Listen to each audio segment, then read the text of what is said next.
Welcome to CS 571.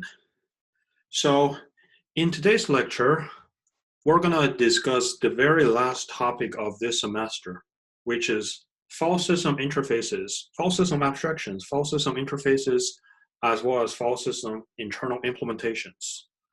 So in the first half of today's video series, before moving on to the detailed discussion about the file system interfaces, so let me first talk to you about file system abstractions, yet another important and commonly used abstractions managed and exposed by a modern operating system.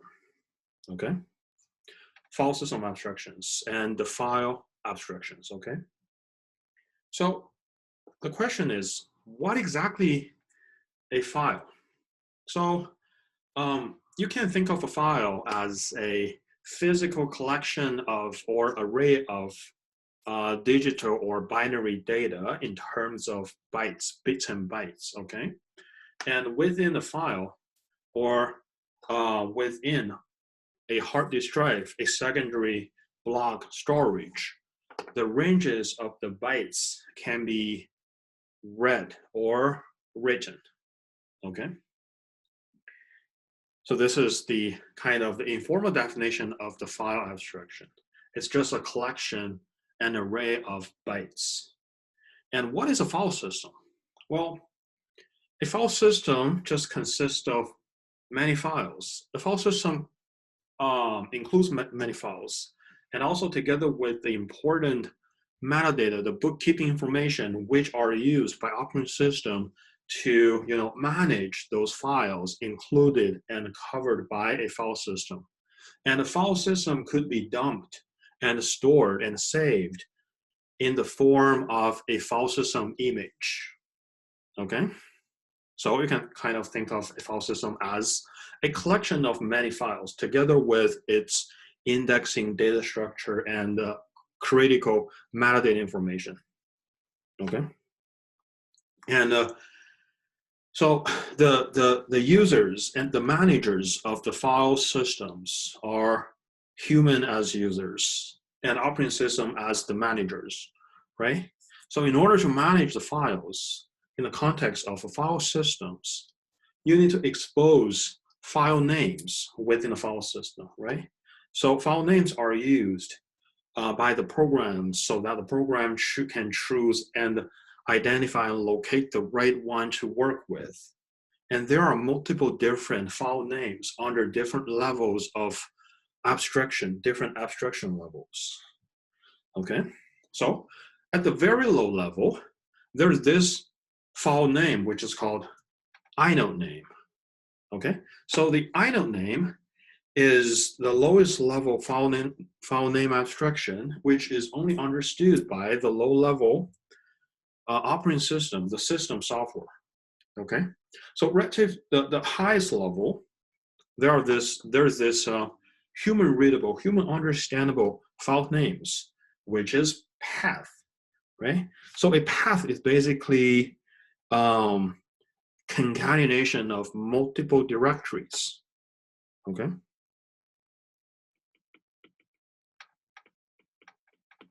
And multiple directories, they are concatenated with each other to construct a human readable path name.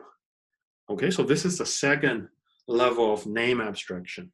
And there's a third file name abstraction, which is completely ephemeral or transient state, which is really reflecting the runtime state of a particular file that has been opened up. Okay, so this third kind of runtime state information is what is called a file descriptor. Okay, so in order to differentiate the third type of file name abstraction against the first two, how to understand the difference between these two different kinds of file name abstractions is the file descriptor, FD, often called FD, okay? It is a runtime ephemera concept, runtime state, that is only maintained and created by the runtime processes when the process as the owner wants to open up a static file stored on disk. Whenever a file gets opened up, how to keep track of open file is by referring to the file descriptor, okay? So let's first take a look at the very first low-level file name abstraction, which is inodes. So inodes are one kind of low-level system resources as part of the namespace resources. And because each file is associated with one unique inode number, and thus you can kind of think of this inode numbers are some unique system level resources. And each operating system, each file system has a maximum number of inodes that it could use or recycles.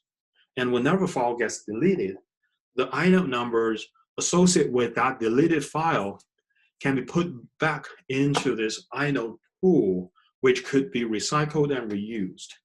Okay, it's recyclable. It's because it's one typical kind of system level resources, and each file has exactly one inode number, and each inode number is unique. Okay, so it's impossible that two different files, share the same inode number. This is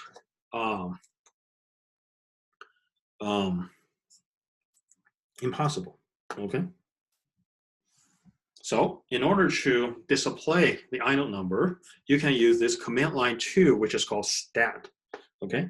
So just type stat white space followed by the file name or the directory name of interest.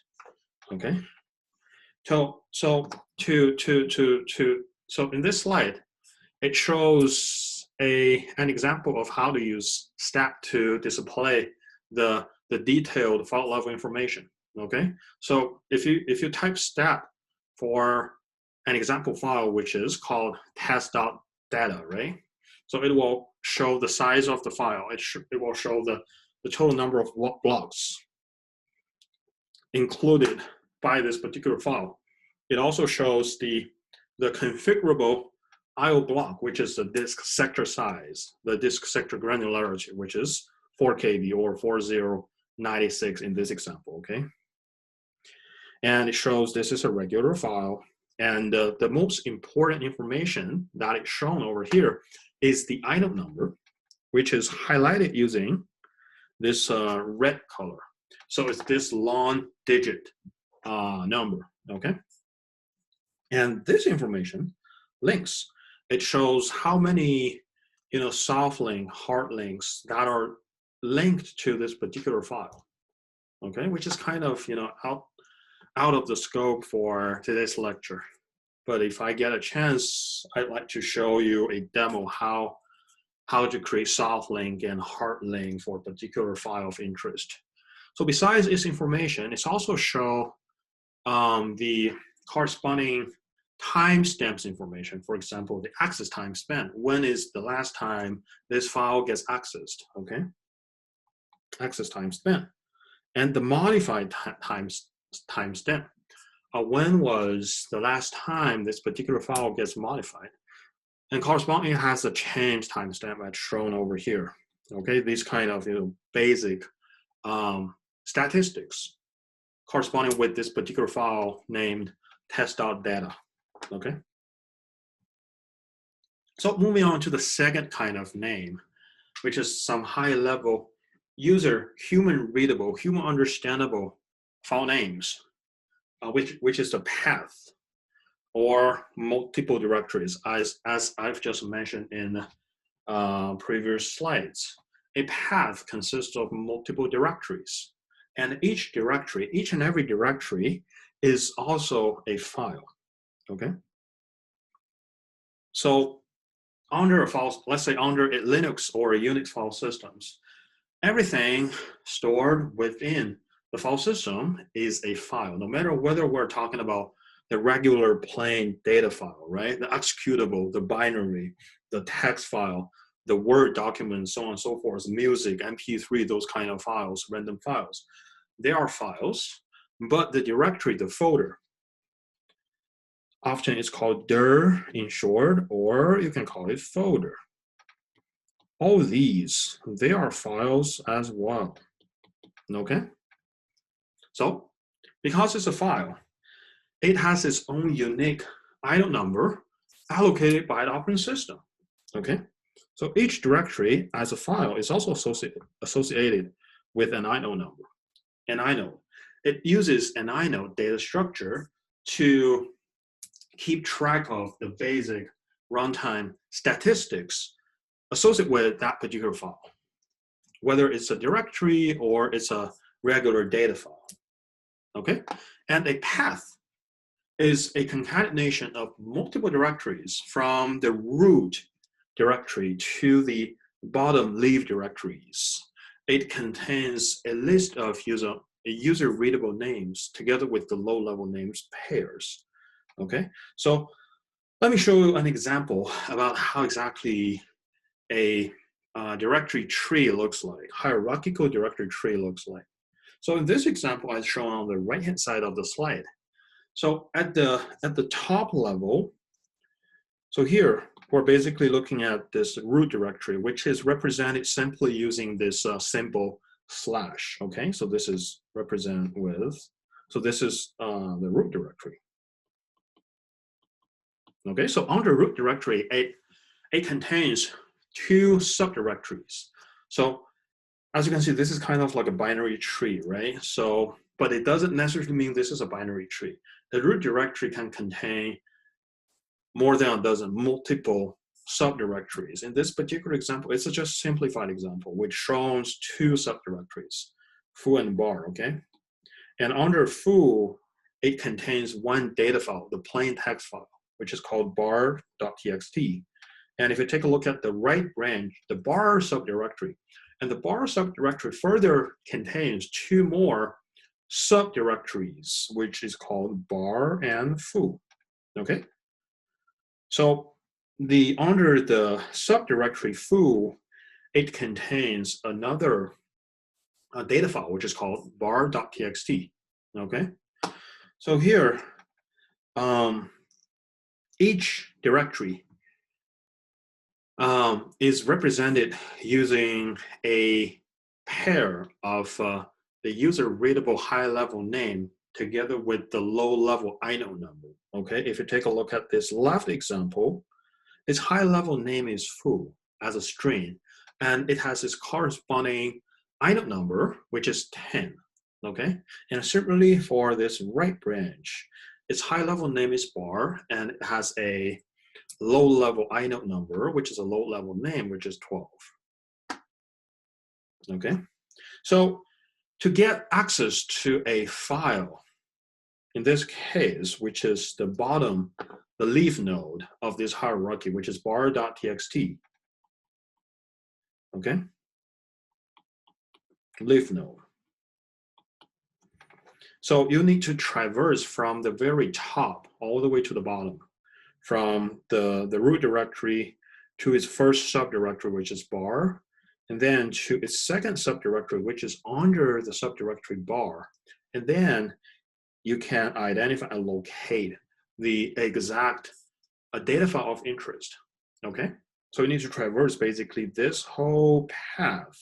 This is also how you understand why path is a combination, is multiple, consists of multiple directories. It consists of the root directory, it consists of the subdirectory, and the sub under subdirectory, and then the data file. Okay?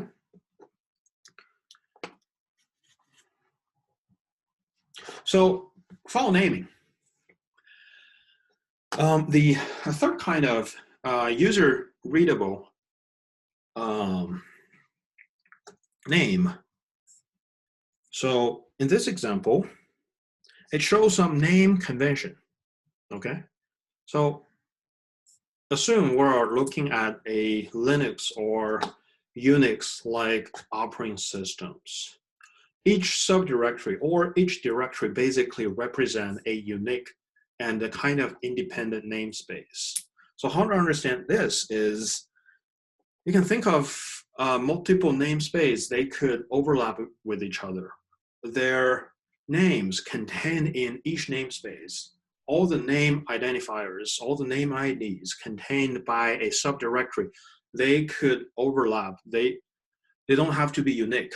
So if you take a look at this example on the right-hand side, so the different path might contain file with exactly the same high-level name. In this example, it's bar.txt, okay? These two are exactly the same name, but a different path, okay? So this path, together with this path, they represent two different independent namespaces.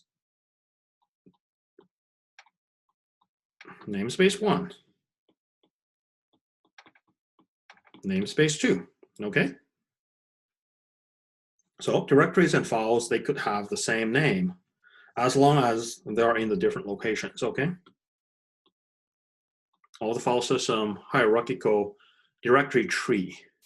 So another thing to note here is under a Unix or Linux kind of operating system, file system, the file extension, the file extension names, they don't necessarily mean the content of the file. In this example, it's completely, determined, driven by the high level, the users or the programs. So if you name your file as bar.c, it doesn't necessarily mean that this bar.c is a plain text C source file, but it could be some binary file. But this is unlike a Windows operating system where the exact content or the exact format of a particular file has to be reflected and enforced from its extension name. Okay, so this is a difference between a Unix-like operating system and a Windows kind of operating system, okay? So some special directory entries. These two special directory entries, it represent the relative path. The first one is a dot. The dot represents the current working directory. And the second relative directory entries is dot dot, two dots, okay? So this represents the parent directory relative to this current working directory, okay? So if you have some, experience working with a Linux operating system, you should know about these. You should already know about these, I assume.